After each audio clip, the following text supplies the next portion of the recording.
Hello mga kaiklabo! Tara, samahan nyo kami ulit. Gagawa kami ng mango banana pancakes. At baka hindi mo pa natatry to, try mo na rin tong recipe na to. Super easy lang.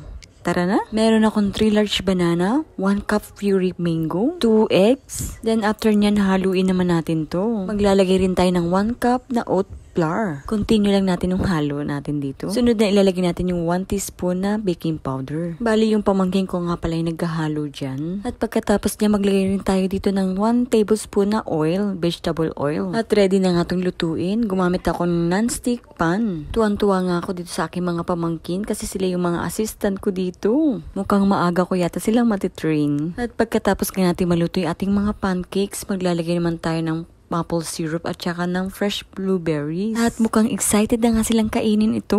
Ang sarap talaga ng tipong may kabanding ka sa pagluluto. At tignan nyo naman tong pancakes na to. Ang cute naman, di ba? Ang sarap kainin. Kaya ano pang inaantay nyo? Try nyo na rin tong recipe ko. Salamat sa panunood. Sa uulitin. Kakain na nga kami ng pancakes. Yummy!